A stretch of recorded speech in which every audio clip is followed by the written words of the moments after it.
हिमालय कह रहा है। इस सीरीज के क्रम में आज हम जानेंगे कि एक योगी योग की उच्च अवस्था प्राप्त कर कौन कौन से चमत्कार कर सकता है, या एक योगी अपने योग बल के चमत्कार जब करने पर आ जाए तो पूरी दुनिया उससे चकित रह सकती है। कैसे, आइए जानते हैं। दोस्तों, मेरा नाम है पूजा चौधरी और स्वागत है आपका फैक्ट्स गाइड चैनल पे। इस चैनल पर आपको इतिहास, सनातन धर्म तथा आध्यात्म से जुड़े हुए वीडियोस देखने को मिलते हैं। तो अगर अभी तक चैनल सब्सक्राइब नहीं किया तो कृपया कर चैनल सब्सक्राइब करें। वीडियो पसंद आए तो इसे लाइक जरूर से करना। पुस्तक हिमालय कह रहा है का पहला भाग मैं आपके सामने प्रस्तुत कर चुकी हूँ और आज हम जानेंगे योग की उच्च अवस्था, यानी योग की उच्च अवस्था का वर्णन यहाँ पर पायलट बाबा जी करने जा रहे हैं। बाबा जी कहते हैं, साधक कर्मेंद्रियों से सूक्ष्म कर्मेंद्रियों में सिकुड़कर सूक्ष्म बोध का प्रतीक बन जाता है।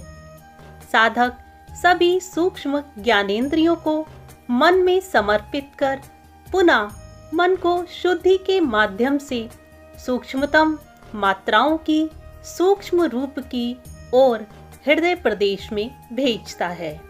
इस कारण अपनी सभी सूक्ष्म शक्तियों को केंद्रित करते हुए साधक यहाँ अपनी संकल्प शक्ति द्वारा सूक्ष्म शरीर को आकाशमंडल की सूक्ष्मता में लीन कर देता है। तब आकाशमंडल सूक्ष्म प्रकृति के मंडल में होते हुए सूक्ष्म प्राण मंडल में प्रवेश करता है। सूक्ष्म प्राण मंडल के बाद अहम का मंडल है, उसके बाद चित्त का मंडल है। यही आत्मा की जीवात्मा रूपी पिंड प्रकाश किरणें चित्त के बंधन में पड़कर चित्त के अनुसार यही माया में लीन रहती हैं। जब साधक फैलाव से सिकुड़कर इन माध्यमों में समर्पित हो जाता है, तब राग का संबंध टूट जाता है और आत्मा विराम की स्थिति में जीवात्मा को पाकर उसे आत्मबोध की संज्ञा देती है। यह आनंदमय कोश के अंतर्गत है। जब तक ये सभी सूक्ष्म मंडल चित्त की संज्ञा में रहते हैं, तब तक चित्त की स्थिति में जीवन का चिन्ह शेष रहता है, शरीर गतिशील रहता है। वहीं जब आत्मा का चित्त से संबंध टूट जाता है और आत्मा अपनी मूल स्थिति को प्राप्त कर लेती है, तब आत्मा का तेज आत्मलीन हो जाता है। तब साधक की आत्मा मुक्त हो जाती है। शेष तीनों शरीर जड़ हो जाते हैं। इस स्थिति में वह आत्मा पुनर्जन्म नहीं लेती। आत्मा न करता है न भोगता, वह तो मात्र चित्त के राग में पड़कर बंधन में पड़ जाती है। योगी इन सभी तन्मात्राओं के माध्यम से सूक्ष्म कारण शरीर को लेकर आत्मा को साथ लेकर बाहर निकल जाते हैं। तब केवल स्थूल शरीर ही जड़ता को प्राप्त होता है। विद्या अविद्या के कारण छाए हुए इस असत्य के भ्रम को मिटा देती है। चेतना जड़ से संबंध तोड़ लेती है। यहाँ केवल शरीर मरता है। सूक्ष्म व कारण अपने सभी अवयवों को सूक्ष्म तन्मात्राओं के साथ आत्मीय सानिध्य पाकर स्वतंत्र हो जाते हैं। साधक को ज्ञात है कि स्थूल सूक्ष्म कारण तीनों शरीर हैं जो जड़ हैं, जो संस्कार तन्मात्राओं से संबंधित बीज रूप हैं, जो महातत्वों से परे प्रलय के समय में भी अपना अस्तित्व बनाए रखते हैं। यदि आत्मा की प्रकाश किरणें इन तीनों शरीरों पर नहीं पड़ती, तब व्यक्ति मृत समझा जाता है। यहाँ पर योगी सभी सूक्ष्म महाभूतों के अवयवों के साथ बाहर चला जाता है, अतः यह पूर्ण समाधि अवस्था होती है। वह योगी सूक्ष्म अवयवों के साथ संकुचित होकर चित्त के विग्रह के बाद आत्मा में ही बैठकर वहीं चाहे तो विराम करता है या फिर भ्रमण भी कर सकता है। यदि वह विराम स्थिति में ही रहता है तो वह जड़ समाधि है, और यदि वह चेतना में अन्य लोकांतरों में भ्रमण करता है तो वह चेतन समाधि है। इस समाधि का कोई शाब्दिक या पारिभाषित रूप शून्य के समतुल्य है। वही शून्य है, वही अनंत है। विद्वान मानवों ने भिन्न भिन्न प्रकार से व भिन्न भिन्न नामों से इसका वर्णन किया है। योगी अपनी इच्छा अनुसार चेतना प्रकट कर भौतिक शरीर में वापस आ सकता है और अपने शरीर में प्रवेश कर सकता है।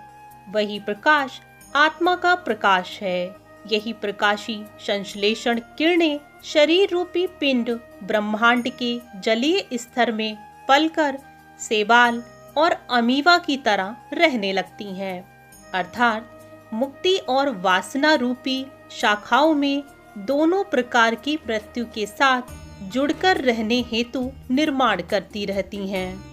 यदि प्रकाश की ये तरंगे मात्र वासना रूपी शाखा पर पड़ती हैं तो वह जीव सांसारिक मोह माया में इतना अधिक लीन हो जाता है कि उसे अपने अस्तित्व का बोध ही नहीं रहता।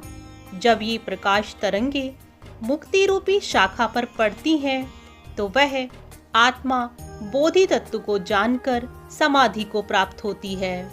तब जीवात्मा अपने अस्तित्व को जान लेती है। अंतर्मुख योगी अपनी इच्छा अनुसार अपनी प्रकाश तरंगों को संचार कर भिन्न भिन्न अंशों में स्थित तत्वों के केंद्र पर डालकर उसे विभूषित करके उसका संपूर्ण ज्ञान प्राप्त कर लेता है। वह अपने संस्कार रूपी बीज को भी प्रतिबिंबित कर उसे विशाल वृक्ष का रूप देकर अपने कई जन्मों की जानकारी भी प्राप्त कर लेता है। संस्कार मृत्यु के समय भी सूक्ष्म तत्वों के साथ जीवात्मा को कर्ता और भोक्ता के बंधन में डालकर आता और जाता है।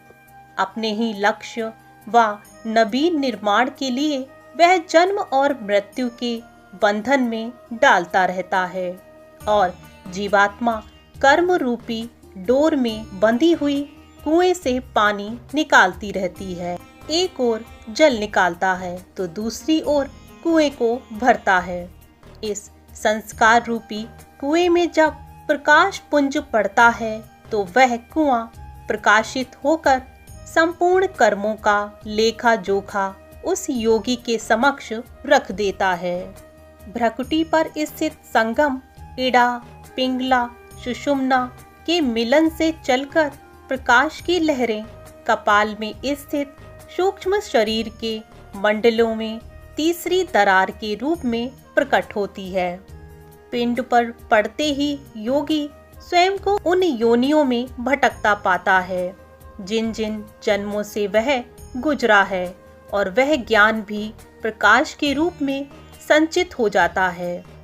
चेतना का स्थूल में प्रादुर्भाव होते ही बुद्धि व मन के माध्यम से स्मृतियां सजीव हो जाती हैं और वह योगी अपने जन्मों के बारे में जान लेता है। इसी प्रकार वह दूसरों के संस्कारों को भी प्रकाशित कर जान सकता है। इसी प्रकार जब वह महापुरुष पंच तत्वात्मक स्थूल इंद्रियों से संबंध तोड़कर ज्ञानात्मक बोध विचार तरंगों को या अपनी संकल्प शक्ति द्वारा संचालित आत्मीय प्रकाश को मन बुद्धि चित्त व अहंकार के माध्यम से सभी भौतिक व सूक्ष्म क्रियाओं को बारी बारी संपादित करता है तो उसे उनकी सूक्ष्म क्रिया भी स्थूल की तरह दृष्टिगोचर होने लगती है। योगी अपनी विचार तरंगों को किसी भी नक्षत्र तारों ग्रहों इत्यादि पर भेजकर या उसका दिव्यालोकन कर वहाँ के सूक्ष्म से सूक्ष्म अणुओं व तत्वों को देख सकता है। वह अनंत आकाश के किसी भी स्वरूप को क्षण में ही खोजकर संग्रह कर सकता है। इसी प्रकार पृथ्वी के सूक्ष्म मंडल को प्रकाशित कर वह भूमंडल पर गुप्त से गुप्त चीजों की जानकारी भी प्राप्त कर सकता है। वह पृथ्वी के भीतर छिपे तत्वों की खोज भी कर सकता है और पृथ्वी के ऊपर परिचित या अपरिचित किसी भी जीव के रहस्यों को समझ सकता है। सूक्ष्म प्राण प्रकाश तरंगों के मंडलों पर भेजकर वह प्राण की गति व वायु का प्रभाव भी देख सकता है। सूक्ष्म से सूक्ष्म धमनियों को वह प्रवाहित होते देख सकता है। वह इड़ा, पिंगला, सुषुम्ना की स्थिति और गति को प्रत्यक्ष देख सकता है। वह वायु के गमन करने वाले सभी गुप्त जीवों और देवताओं के प्रत्यक्ष दर्शन भी कर सकता है। ऐसी तरंगे अहम और चित्त के मंडल पर पड़ने से त्रिगुणात्मक गुणों के रहस्यों की जानकारी होती है और बुद्धि रूपी तारे पर प्रकाश पड़ने से संपूर्ण विद्याओं की जानकारी प्राप्त कर लेता है। इड़ा पर प्रकाश डालने से चंद्रलोक के गुप्त से गुप्त रहस्यों का पता लग जाता है और जब यह प्रकाश पिंगला पर पड़ता है तो समस्त सूर्य लोक की जानकारी हो जाती है और प्रकाश सुषुम्ना पर पड़ने से पिंड, ब्रह्मांड और संपूर्ण ब्रह्मांड के अस्तित्व को जानकर उस परमपिता परमेश्वर के सूक्ष्म से सूक्ष्म विधाओं का अवलोकन ब्रह्मत्व में घुलन मिलन व विसर्जन की क्रियाओं को जान लेता है। पंच महाभूतों के भौतिक तत्वों की खोज हेतु वह सूक्ष्म मंडल को ही आधार बनाता है। इस प्रकार तरंगों के माध्यम से वह संसार को अपने चमत्कारों से चकित कर सकता है। कुंडलिनी रूपी शक्ति को क्षण भर में प्रकाश का ताप देकर जगा सकता है। शरीर की किसी भी अवस्था को वह संकल्प के द्वारा प्राप्त कर सकता है। आगे बाबा जी बतलाते हैं कि शरीर 3 प्रकार के हैं। आत्मा विशिष्ट है। तीनों शरीर जड़ हैं। इड़ा, पिंगला, सुषुम्ना और कुंडलिनी ये सभी शक्तियाँ आत्मा के बिना जड़ हैं। जब सूक्ष्म तन्मात्रा आत्मा से प्रकाशित होकर इन्हें क्रियात्मक रूप देती है तब ये सजीव होकर चित्त के बंधन से मुक्त होकर कर्म बंधन से बंध जाता है। मृत्यु के बाद जो शक्तियाँ संग्रहित होकर बाहर जाती हैं वे भी समर्थ हैं। इसीलिए पाया गया है कि मृत्यु के बाद भी कुछ आत्माएं भौतिकता में रुचि रखकर छेड़छाड़ करने लग जाती हैं। योग में निपुणता प्राप्त करने के लिए शरीर त्रय भौतिक, सूक्ष्म और कारण के रहस्य को जान लेने के लिए इस स्थूल शरीर को ही माध्यम बनाया जाता है। इसे सुदृढ़ तरीके से संचालित करने हेतु आसन, प्राणायाम के द्वारा सुरक्षित रखा जाना जरूरी है। यदि यही नहीं है तो कुछ भी करने में समर्थ नहीं हो पाओगे। यहाँ पर जानने योग्य बात है कि बाबा जी साधकों को जो कि साधना या योग साधना करना चाहते हैं उनके लिए संदेश दे रहे हैं। वे आगे बतलाते हैं कि जब हम ही नहीं तो क्या होगा। इन्हें स्वस्थ रखने वाली आसन प्राणायाम की क्रियाओं को आज का जगत व्यवहारिक रूप यानी योग के रूप में समझकर अंतर्मुख खंडों को नष्ट कर देता है, जबकि बिना कुशल प्रशिक्षक के इन अंगों को छेड़ना भी गुनाह है, क्योंकि ये इतने अधिक सूक्ष्म है कि थोड़ा सा भी गलत प्रयोग करने से ये स्वतः ही समाप्त हो जाते हैं। बाबा जी आगे कहते हैं कि मेरे द्वारा वर्णन की गई अनुभूतियाँ आपके लिए उपयोगी सिद्ध हो सकती हैं, तब भी आप इन्हें सुनकर स्वतः प्रयोग ना करें। हर क्रिया की एक विशिष्ट विधि होती है। उस विधि व मंत्र का कभी हम वर्णन नहीं करते हैं और ना ही कहीं लिखते हैं, क्योंकि ऐसा करना प्रतिबंधित होता है। यही योग व आध्यात्म की कसौटी है। गुप्त भेद हैं, जिसका प्रयोग हम उपयुक्त पात्र की प्राप्ति पर ही करते हैं। यह पंचम वेद के रूप में समझिए। इतना सुनने के बाद यदि आपके मन में यह प्रश्न उठे कि यदि कोई भी सांसारिक व्यक्ति इस योग साधना को करना या सीखना चाहे तो उसे इसे करने के लिए क्या करना होगा, वो बाबा जी से किस प्रकार से कनेक्ट हो सकता है तथा उनकी कृपा पा सकता है। अगर आप में से भी किसी के मन में यह प्रश्न उठ रहा हो तो हम अगले भाग में इसका संपूर्ण रूप से वर्णन करने जा रहे हैं, क्योंकि बाबा जी ने स्वयं ही वह विधियां बतलाई हैं जिन विधियों को करके आप बाबा जी से स्वतः कनेक्शन बना सकते हैं, फिर चाहे आप देश या दुनिया के किसी भी क्षेत्र में बैठे हुए हों। तो यदि आप भी वो विधियां जानना सुनना चाहते हैं तो कृपया कर अगले वीडियो का इंतजार करें। जल्द ही मिलती हूँ अगला भाग लेकर, जो आपके लिए बहुत ज्यादा रोचक और ज्ञानवर्धक होने वाला है।